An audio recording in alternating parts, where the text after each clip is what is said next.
All right, 97.7 Outlaw Radio FM listeners. We have the one, the only East Coast legend, Special Ed, right here live on the line. How are you doing this evening? Chillin', how it is, what it be like. I gotta say, I'm doing great, Ed. I gotta say, first and foremost, man, I've been a fan of your craft for many years, man. So just thank you so much for giving us a little bit of your time this evening. I appreciate the opportunity. You know, it's an honor when people still want to speak to you, and they still want to talk and, know things and teach the new generation. And I gotta say, I got a great set list of questions here tonight as well. You know what I mean? So I'm most definitely gonna take you on a trip down memory lane for sure. Amen. But I gotta ask you, Ed, taking you right back to the beginning of your career, what actually made you decide to get into the music industry initially? Well, the success of rap artists. I was already rapping as a fun thing, but when I saw the success of Run DMC, so as far as a business model and a dream of attaining the success, when I saw their success, I was like, yeah, if I'm gonna do it, I want to do it like that. And also, I gotta ask this as well, man, because one of my favorite albums by you is actually Youngest in Charge. That was actually released in the year of 1989. I was wondering, what's the story behind that phenomenal record? Well, that was my first album. It was really just unfiltered, raw artistry. I was new to making records, and Howie kind of taught me Howie T, peace to Howie T. Good looking, G. So Howie taught me how to format songs and put bars together as far as counting them, the measures. So it was a matter of me, I was just rhyming like I was battling on the street, like I was just rhyming at people. And he said, well, you gotta put the words, put it together 16 bars, have a chorus, have a break. Because when I came to him, I didn't really have no choruses and breaks and all that. I was just sitting, I was just rhyming, and then he started making records, and he taught me how to make records. So we ended up doing a few songs, Taxing, Got It Made, The Mission, and I think The Magnificent. And I think those pretty much got us the deal with Profile. True Blue Management went and shopped it and got the deal. They came back probably within a month, a couple of weeks. I was like, Profile Records want to give you a deal. And off top, I was like, oh, man, that's Run DMC's label. Sign me up. And also, I remember reading as well that you were actually one of the youngest individuals out of the East Coast to actually go platinum. One of the youngest. Well, I'm going to tell you, they never certified me. So, they could say that, but they never showed it to me. I never got a plaque for it. I never even got the proper paper for it, if that's the case. Shit, you know what I mean? Because there was provisions for different types of accounting when you reach them levels. So, it just was what it was. We ain't tripping. We just know what it was, know what it is, and keep it pushing. It's a whole new millennium. I most definitely agree. And I gotta say, it's good that you're actually getting the proper accolades that you deserve then now. At least you're getting them at some point in your career. I think personally you should have got your plaques and whatnot, but us real special ed fans most definitely know that you have your plaque. Amen. I got my plaques on the street. It ain't maybe the same as the one on the wall, but I think it's better. I still get love. I still get people that pass my music down to the generation. So that's the love that I like to receive. I don't really even care about the awards and the accolades because networks and media don't define me as a man or as an artist. They can only help to give their opinion. But everyone has an opinion. So I take the opinions of all the people on the street that show love gratitude and tell me. They express their appreciation, and that's more to me, you know. I most definitely agree. And another amazing achievement that I actually remember. I remember actually going out and getting a few of these records, man.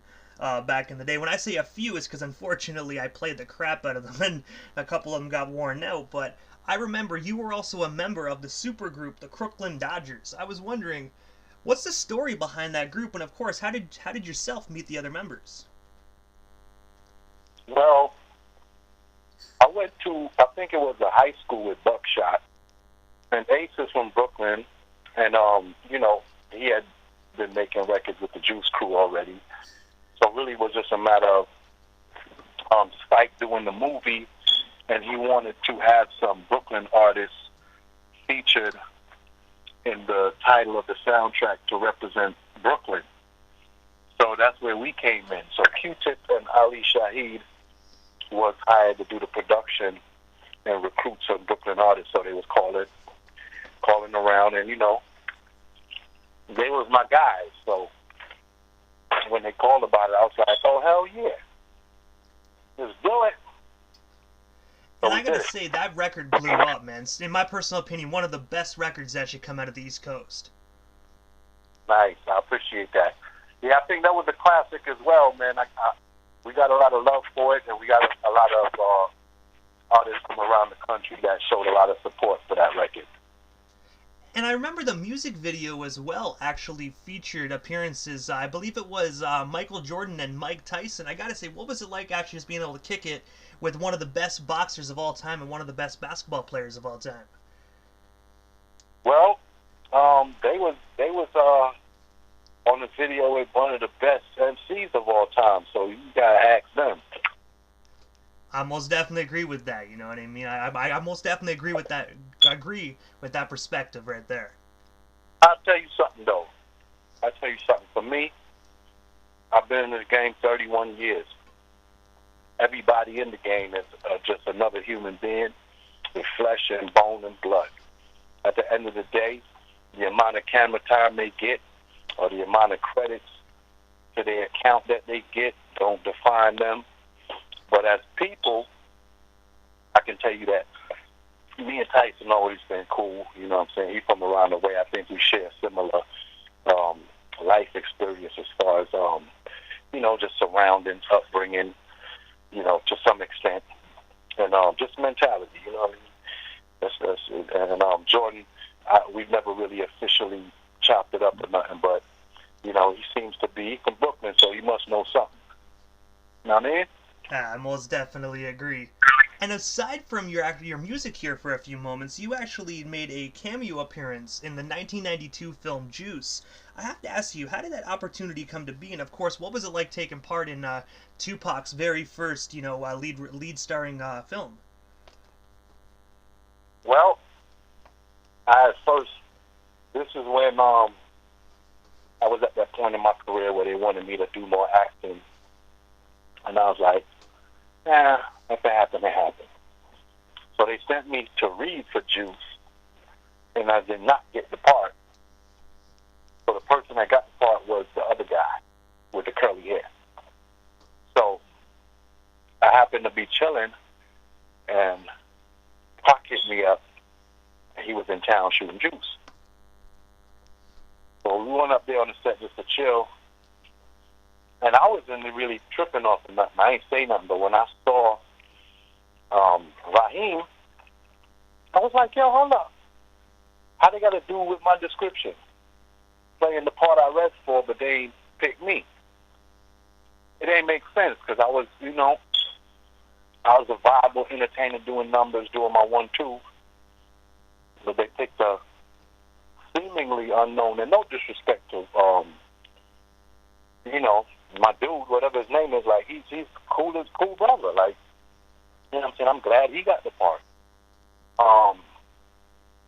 It just was what it was.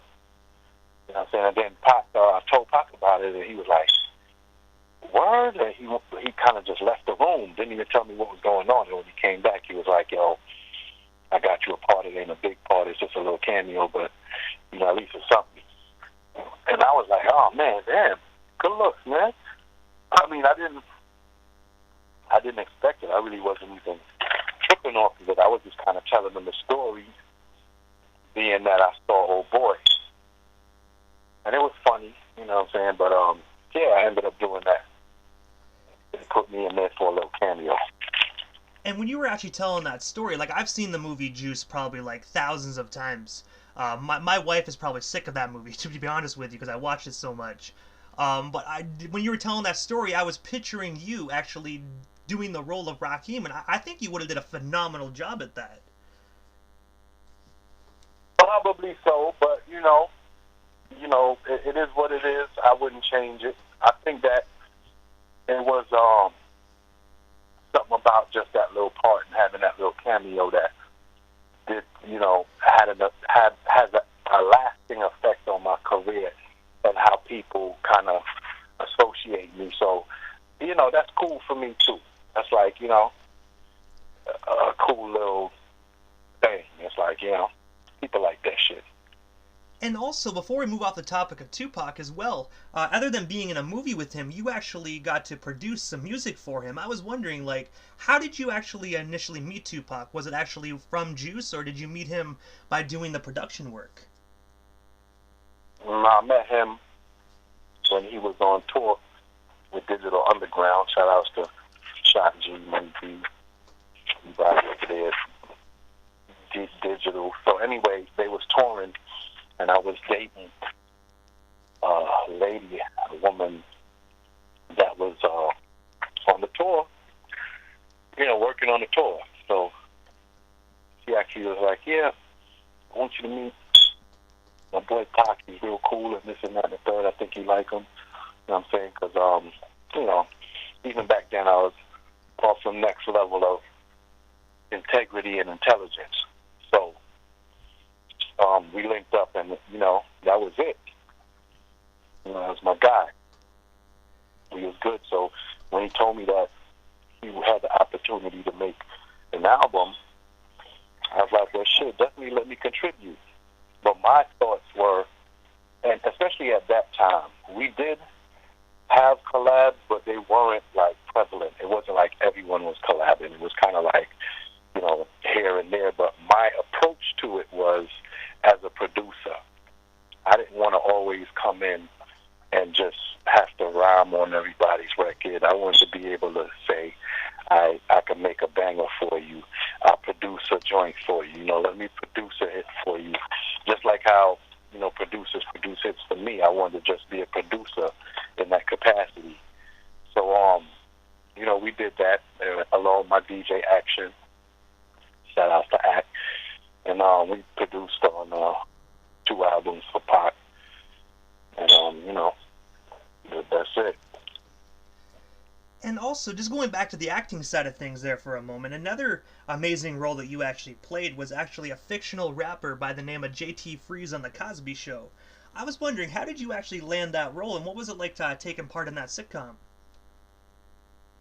Once again, that was around the same time that they wanted me to do more acting. So, you got a heads up that they was doing an episode and wanted a rapper to play a rapper, kind of to keep it authentic. So I went up to the lead, and at this time I had done some work with Malcolm.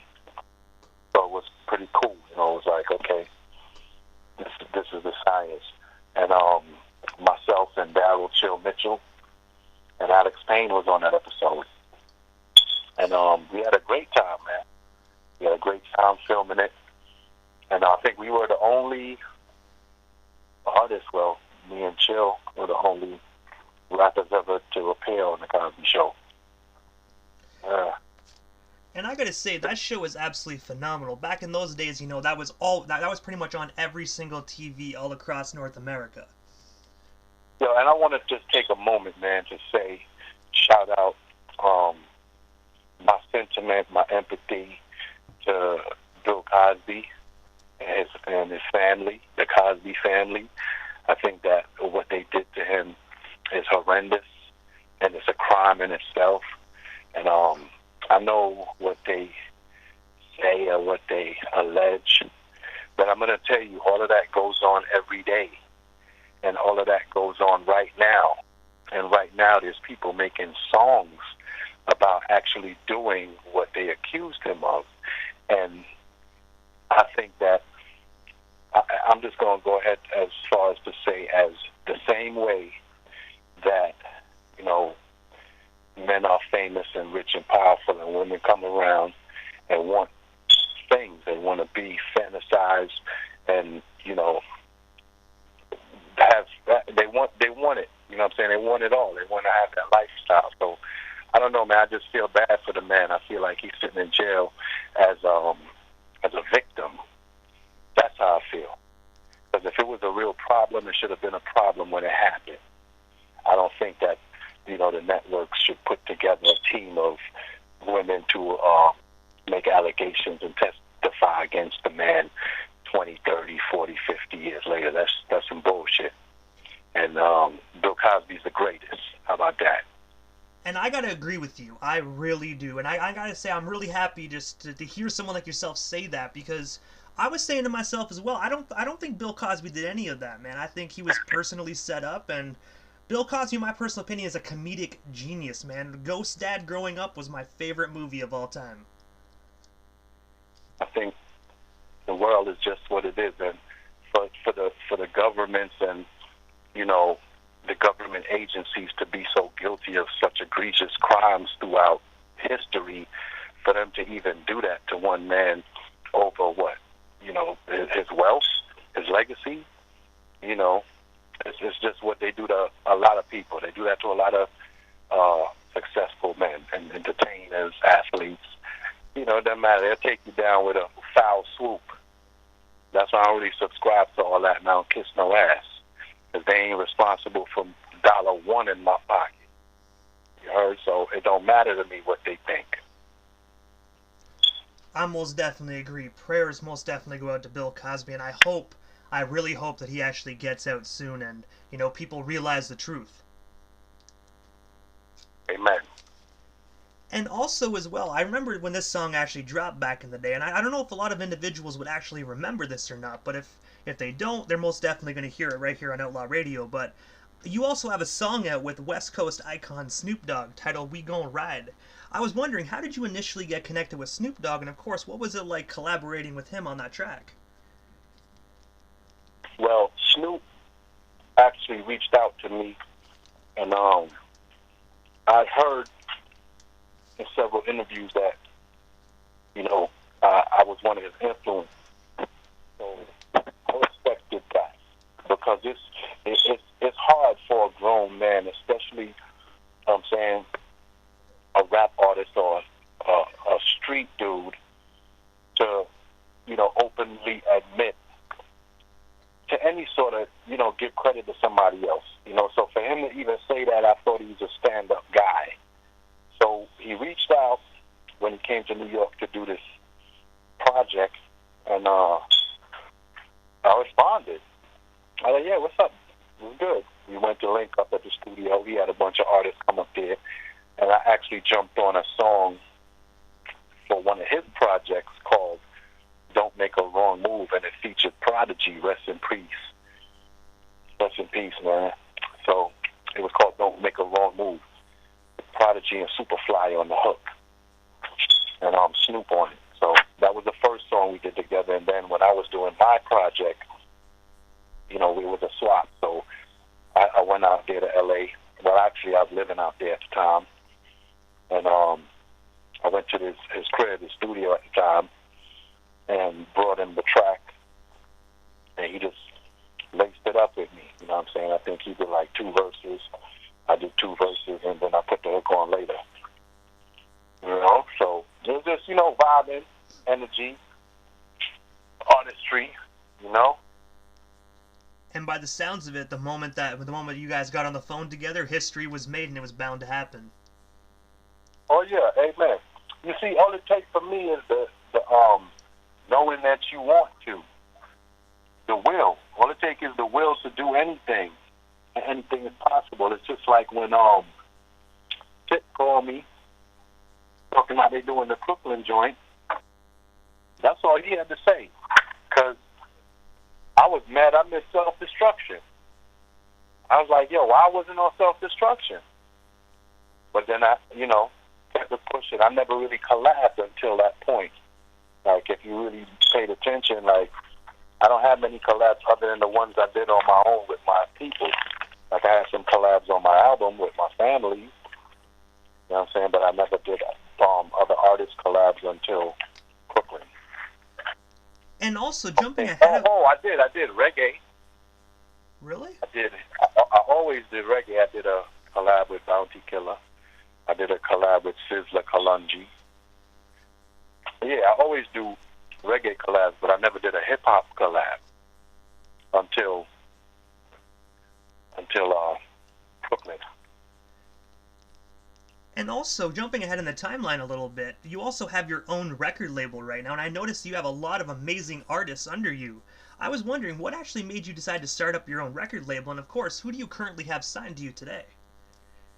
Well, my label was initially just an option for me to release music on my own independently. I had been signed to Profile Records for so long that I just wanted my independence.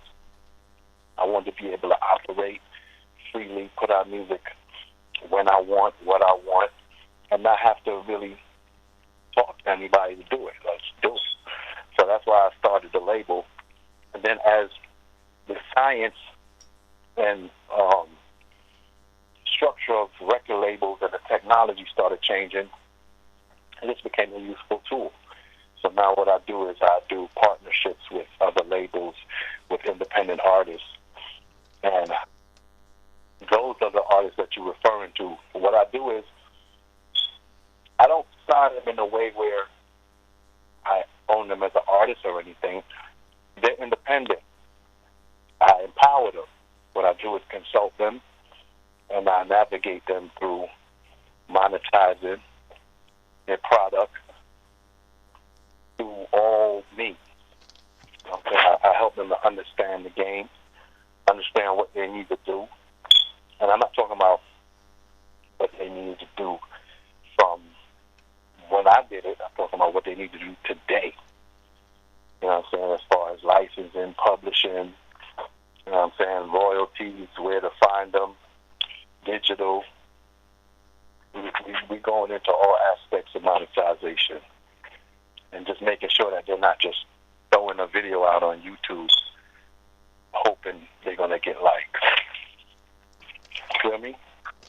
And I gotta say, that's phenomenal as well, you know. Only if a lot of other individuals had that mindset like you do, you know. A lot of talented independent artists can really, you know, learn a lot from individuals like yourself, man. So that's actually phenomenal. You're actually doing something like this rather than, you know, like normal labels. You're kind of like setting a trend, in my personal opinion.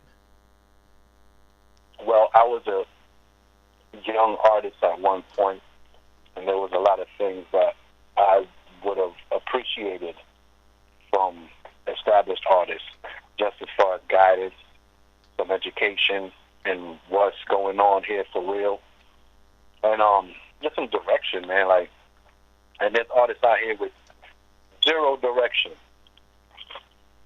I think their homeboy is managing them with zero experience.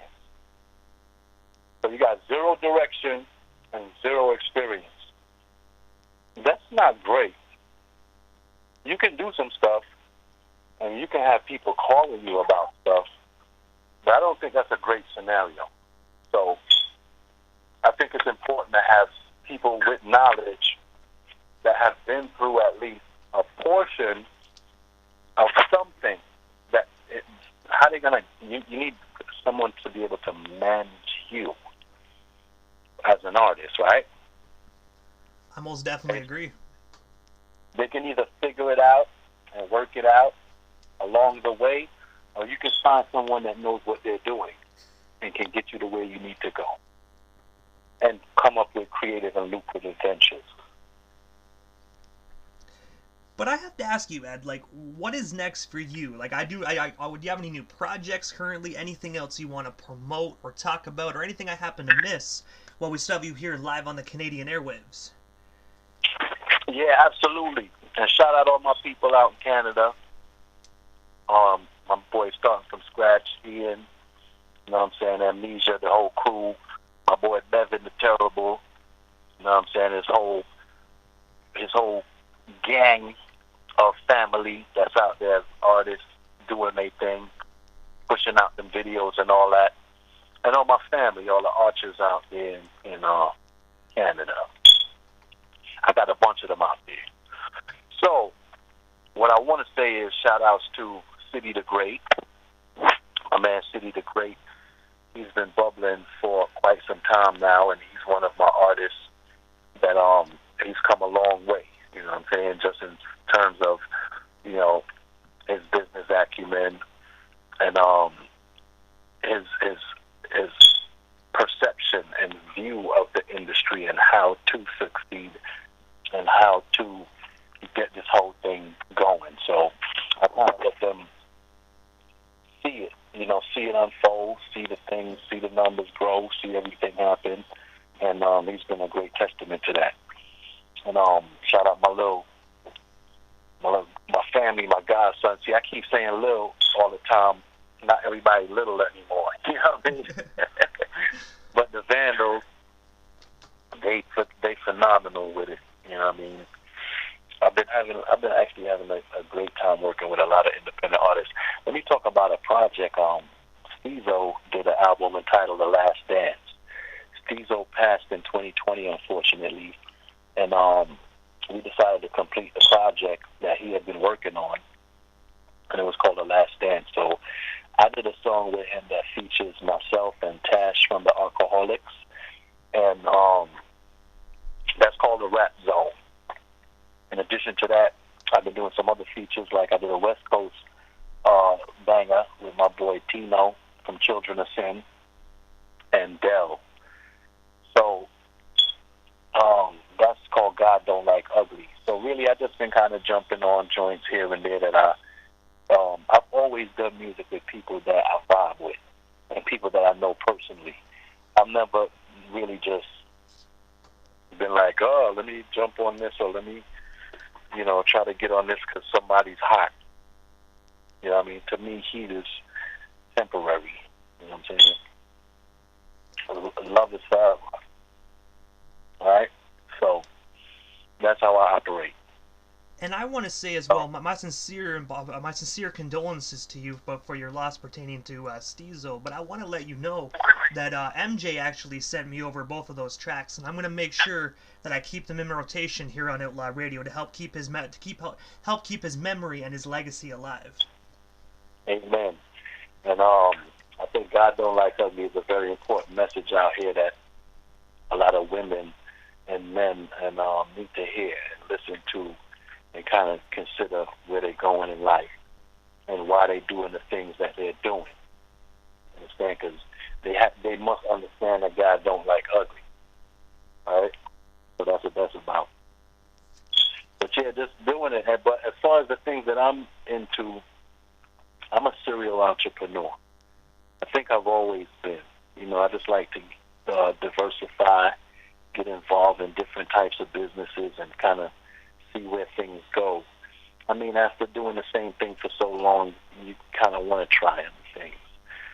You know, so I do, you know, transportation, you know, I got a booking agency, you know, I do my record thing. I have a nonprofit. I do some philanthropic work, and I've been doing that for many years now, probably since the beginning of my career, but more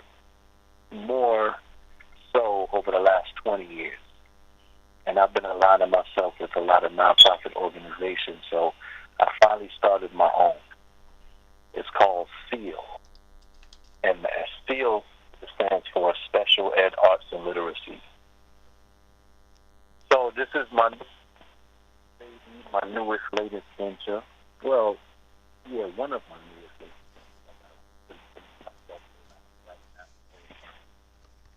Whoever COVID, man, I'll be bored. LFCs all over.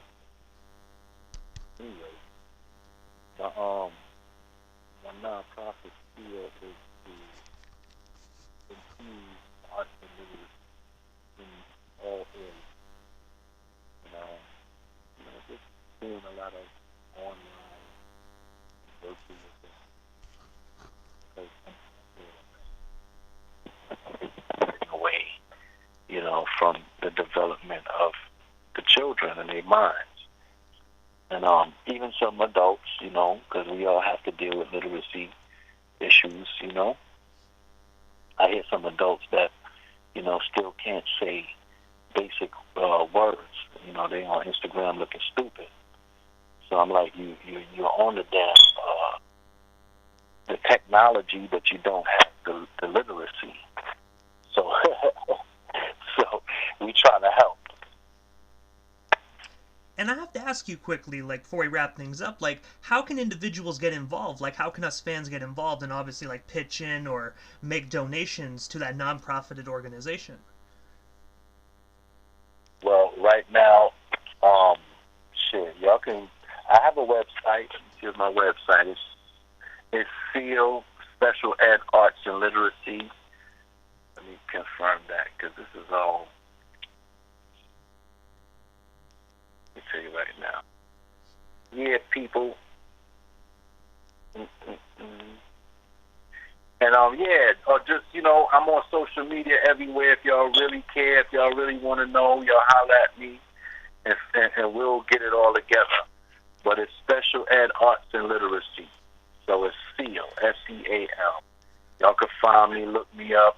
I started up some got my little social media stuff. I'm just getting ready to start up now. URL, starting to get ready the website put together. So everything is fairly new. It's just that I've been doing this already for so long that I decided to just go ahead and start doing it on my own instead of waiting for other nonprofits and organizations. And even I did a program with the school board out in Asbury Park, New Jersey, a couple of years ago, and did a whole arts and literacy program for 2 weeks.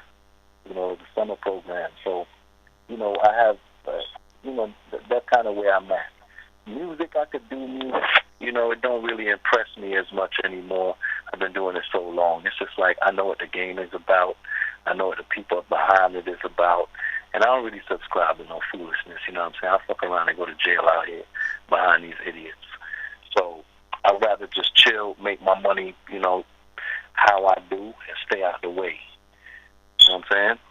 And I gotta say as well, though, like, Special Ed, like, you've done years of amazing music, you know what I mean? You most definitely deserve that time to be able to do whatever you want, man. So I just gotta say thank you for years of amazing hip-hop, because like I said at the beginning of the interview, I've been a fan myself for many years, and, your music really helped me get through some really terrible times growing up, man. So thank you for your contribution to hip-hop, man. You put some masterpieces together.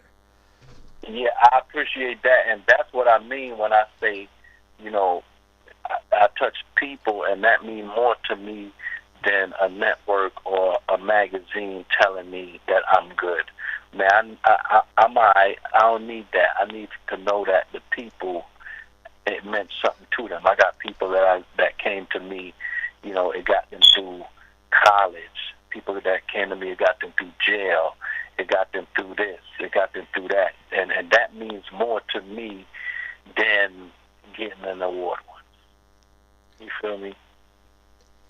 And I gotta say, Special Ed, thank you so much for just giving us a little bit of your time this evening. I hope down the road we can make this happen again. I gotta give a quick shout out to MJ's Hip Hop Connects, the radio station sponsor, for making this happen this evening. But most of all, Ed, thank you so much. Yeah, no problem, man. I appreciate it. Like I said, it's a pleasure and an honor to even be honored in this way. To still grant interviews and be heard, and people want to learn, from my experience. So if that's my contribution, then that's what it is. I guess that's why I'm Special Ed. Because they're gonna learn. Sure. Hey, most definitely. They gonna learn today, you know what I mean? Special Ed, I gotta say thank you so much again, man. You have yourself a wonderful night, and most definitely stay safe out there out in New York. Yes, sir. Oh, I appreciate it. I'm down in Charlotte, North Carolina right now.